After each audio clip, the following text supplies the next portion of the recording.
Hello. Welcome to episode 2 of the Wonton Boys.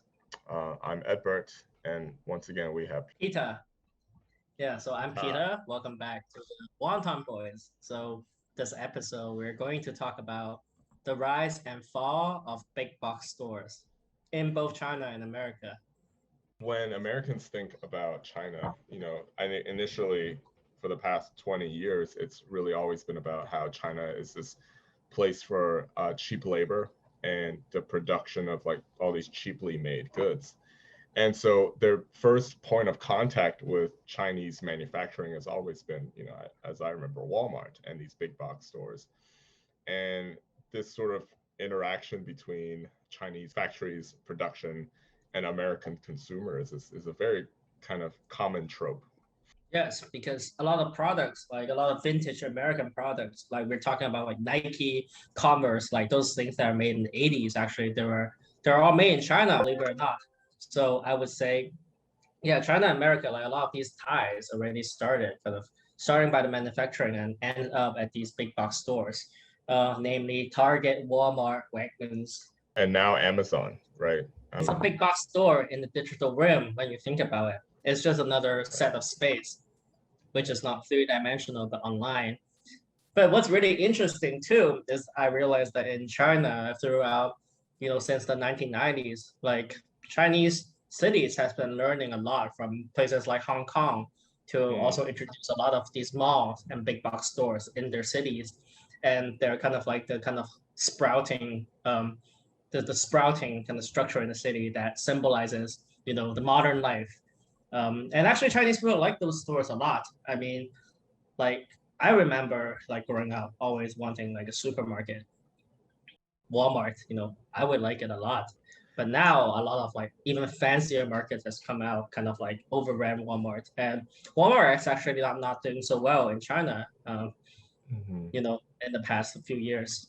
It's funny that I'm sure in China that there used to be a very kind of strong and proud tradition of local markets and wet markets. And I wonder if those types of commercial spaces have become kind of invaded by these more newer and modernizing kind of retail spaces. I think the problem in Walmart is usually the price because I remember in America, Walmart offers a lot of deals, right? It offers a lot of very cheap products and great products and offers everything. Like I can go there and like get like a fishing pole, in the middle of the night. That's something like you can do that in any other stores. But the problem is that I realized that in China, like Walmart usually like what they do is that they will contact a manufacturers, and what happens is that they will tell manufacturers that, oh, like this is for America, like you need to manufacture goods to a certain kind of standards. So actually what went into Walmart were these kind of quote unquote higher quality products from a lot of manufacturers. But in a lot of local stores in China, what happened is that like the very low quality products went into smaller grocery stores. So then what happens is that there's even cheaper products that just like beats out the price at Walmart here in China. So Walmart actually didn't quite take off here. I see. So it's almost like Walmart is like the luxury. It was almost like a luxury store in comparison to the locals and where they shop. And so later on, even higher end stores came into China. Yeah, I would say that's kind of the procedure, right? When we're talking about Western retailers in China, there's actually a really interesting history because, well, like Walmart is kind of in the same batch of businesses, such as Carrefour, which is French. It's like the European Walmart, as well as McDonald's, KFC, and all those branches. When they first came into China in the 90s, like they were like, the shit, right? They were like the most luxurious, most modern kind of food cuisine. But then that kind of impression definitely has taken a toll because now like even fancier stuff has started going into the Chinese market, right? Like Shake Shack we're talking about, or Five Guys, like those are the slightly higher kind of quality and higher price too. I mean, So then these kind of brands, they all took a hit as a result of kind of the growing popularization of even more expensive brands. Yeah, and I think that sort of mirrors a lot of the trends in America as well. I think Walmart was one of the largest companies in America by market share back in the 2000s, and that was slowly eroded and taken over by Amazon and even nowadays Targets, and they have grown in popularity. And then at the same time, there's been a rise of these kind of lower cost dollar stores like Dollar General, or even low cost wholesale like TJ Maxx. And so Walmart has kind of not become such a big cultural force anymore, I would say. All the sort of focus here has been about distribution, selling items online, and then having this kind of intricate network of FedEx, logistics, trucks, warehouses that sort of deliver goods directly to your house without going to a physical store. And that's sort of been like this slow evolution of like retail in America. When you think about how we started in the 1980s with these kind of giant shopping malls, these super centers, and then that gradually transformed into these big box spaces. And then now ultimately the person doesn't even go inside the big box spaces, right? The goods come to you. Mm-hmm. I think some luxury retail spaces still exist here. It's like fancy malls in LA or New York, but I think most of the other shopping malls have kind of died out. Yeah, which it's a very interesting point because that's how I feel like this kind of importance of the retail space, especially the retail space that are less fancy. So let's say let's like just for hypothesis say, right? Let's say Walmart, right? Like it's it's more expensive than like Dollar General and less expensive than I don't know, like say like Target, right? Like these kind of spaces usually like has less market share compared to what they did in the past 20, 30 years. I think it's because like the rise of this like online business. I mean, that's also happening to a lot of Chinese malls too, because in China, what's happening to a lot of malls is that a lot of tenants are not willing to open a physical store. Like a lot of new brands, they will not open a physical store. So what happens is that like you either have these very high-end malls with very high-end brands such as like Louis Vuitton, like Gucci, whatnot, right? And then you have like these like super low-end like conglomeration of food courts, which is also fun, but like is a very different experience. And then after that, you have like the very, very like ultra like low-end slash like lower quality malls where it's fun because there's a mall here.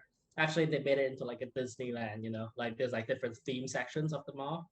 So there's like a old China section, and then there's like a section where it's like Harry Potter town. Well, I'm sure they didn't like copyright the thing. And then there's like a section where it's like, oh, the Wild West. It's literally Disneyland, but it's a mall. It's like Right. underground mall.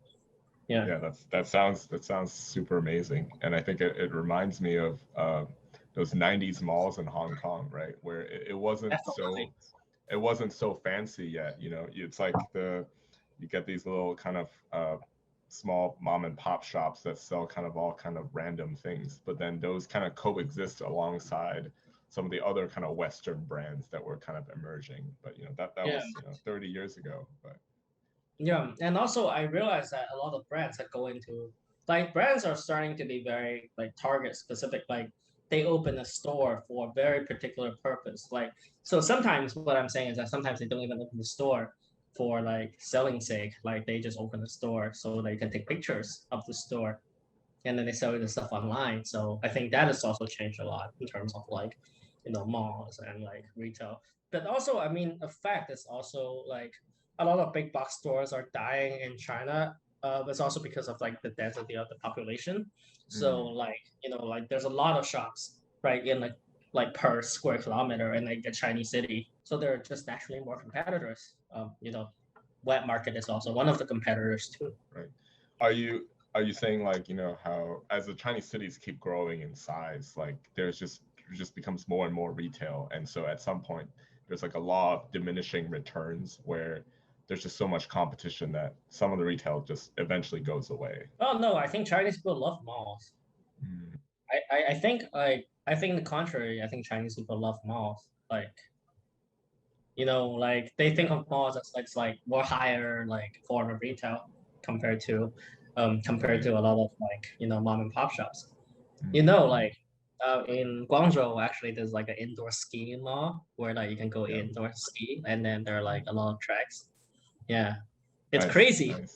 Like Nice. it's kind of like now it's like now China is kind of like America in the 80s, where like remember where Mhm. Mall of America was built, Right. and also the Syracuse Mall, right? Like all those malls, they came out in the 80s. Like that was like the golden age for like American malls, right? Yeah. Yeah. And I think in New Jersey they had built a new mall over there, also with a ski lift and kind of skiing area too. And Yeah. that project was in construction and progress for 20 years. They've been talking about building that mall. It's like, near kind of across from New York City on the Jersey side for a long time. And it's funny that they just never they had so many issues, construction, scheduling issues. And then by the time it finally opened and it was supposed to be this kind of like you said, like a Disney Wonderland, Yeah. then the pandemic hit and they had to shut down the mall again. And we don't know if it's gonna work out or survive the next couple of years. So definitely like the golden age for malls have passed in America for sure. I mean, likewise for the Cantonese mall, like it got shut down really bad. So I think Yeah, at this point, like they're still losing like a bunch of money. right. There's no way to recover that. Just too much AC. I mean, it's like a giant ice box. Also, there's a KFC inside. Yeah. Yeah, Just Chinese crazy. people love their KFCs. Yeah, yeah, yeah. I mean, I think going along with this small conversation, I mean, there's been like a diversification or a bifurcation between these super low end places, like we're talking about, like dollar stores and Dollar General, and then these super high end malls. And it's more like, what we always learned at school, right? It's the decline of the middle class, right? And so you have a lot of these lower end jobs that cater to like the working class, and then you have the super high end for like all the tech workers and all the successful professional people in the country. And there's nothing in between anymore. So Yeah, which I think it's also I think that's kind of the problem I think both China and America is really facing is kind of the middle class issue because I mean in China as well, like there's a lot of problems with the middle class. Namely in education, like it's so competitive. Education right now, and it's just really ridiculous. In my opinion, like it's gotten a lot more competitive than and people like pay so much money for education too. And I right. think that also happens to like a lot of these malls, right? Because like, but I think mall still has a lot of values in China. I mean, particularly to the older generations, like Mm, the baby boomer kind of generation, because like they like malls a lot. My dad likes malls a lot because that was a symbol of like prosperity, material kind of prosperity to them. Because though that generation didn't grow up with as much material mhm, compared to our generation. So right. I think there's also huge kind of generation gaps. I think that's what kept these places alive. Yeah. And it'll be interesting to see how like the disappearance of like these physical places, these physical symbols of prosperity, what happens when those things go away in the US and the country is just becomes like a landscape of warehouses and single family homes, and there's just no longer a place to gather. Yeah, And right. Because mall had like a social function, even in America, right? That's where teenagers go. I remember going to malls yeah, where do teenagers go today to go hang out? Like, is it to just they go just hang stay in? out. They just go online. And also like anime culture is really big in China. So they go to malls where like there's like anime like collection stores. It sounds really weird, I think.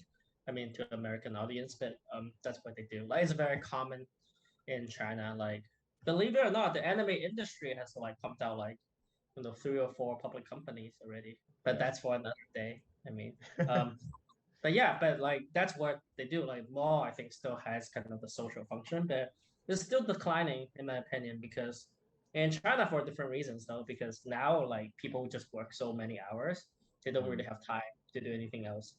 Is it because like the work culture is becoming more like Japan? You always hear these news stories of Japanese intense business culture, where people work, 80-hour weeks and that's pretty normal.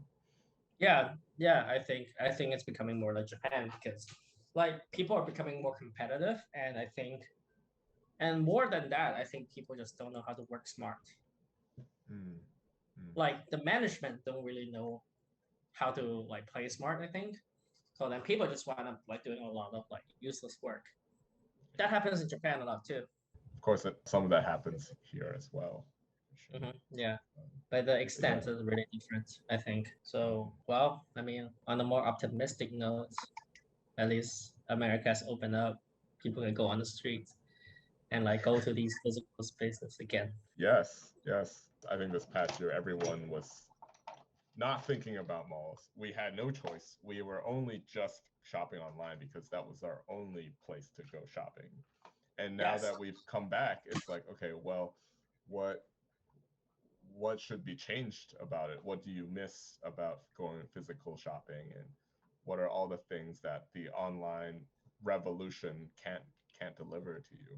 I mean, likewise, because like for me, like I don't physically go shop that much. So I just go to mall to like check out stuff usually. Like I'm just going there to like usually when I go there, I'm just going there to like okay, see like fresh stuff, just explore because I feel like a lot of the online kind of shopping experience doesn't really have exploration. Um, Mm. yeah, I think it's very different when you physically see the thing. And like I think a lot of brands still kind of carry their values through like a brick and mortar store. So in a sense, going there is to feel like, okay, like what the brand stands for, right? Right, right. So I think that still holds a lot of value. I think just the activity of going out matters. I think also another fun thing to do is just people watch because you don't get that when you're at home and like what are we, if we're not social animals who like to watch other people Yeah, and possibly judge them, right? yeah, So I yeah. think that's also an integral part of our life, right? Like the mall was in America kind of the same as like the plaza or like the market, right? Maybe it's gonna be like an urban center again, so it's not gonna take not gonna become a big box, but just more separated, in like the smaller kind of smaller scatter ways. To be honest, like the origins of the mall was really to accommodate automobiles that were introduced after World War II. Yeah, And prior to World War II, Americans just go downtown, go to the city. They would actually go to the city or walk there or take the train there to go and buy things. But then, after World War II, everyone had a car, everyone started living in the suburbs, and they wanted to drive and drive somewhere to go shopping in like a comfortable, safe place. And the shopping mall was really like sold to Americans as like this new uh, modern technology. Much like what you're saying about China now, where shopping malls was like yeah, a sign of Chinese modernization. But in the yeah, 60s and 70s, like the mall was this brand new beautiful thing. And I think now it's like we kind of see how the mall has sort of meet its expiration date, and we want to go back to a historic area. And you see all these conversions of downtown revitalization and converting shopping malls actually back into like multifamily housing. So, you know what they're converting, like what's the hottest shopping mall now in China? yeah. The hottest shopping mall now in China is one that's style like an old like downtown. Mm. So like you have like retro shopping malls where like everything in the shopping mall it's literally like China's in the 60s and the 70s. Mm. And it's really hot. Like people love that shit. Like people eat it all up because it's very Right, photogenic. Yeah. right, right. So it's a funny turnaround, right? This former shopping malls taking the form of like, quote unquote, like more kind of I don't know, more urban or more culture landscape. I think that's also a very interesting trend to see. So definitely it's gonna be like a evolution that we're going to see, in the next 10 or 20 years. Really Yeah. interesting. Yeah, and like what is like the real downtown? Is it like the real old city, or is it like the artificially created version of an old city that's actually more authentic? What is the real downtown, What is downtown? right? But I think that would be a good conclusion to our show. If you subscribe to our YouTube channel, you will get our update. Yeah, that's great. I think we should title our episode, What is Downtown? But yeah. but yeah, that's our episode 2. So thanks Yeah, everyone. all right. Click subscribe.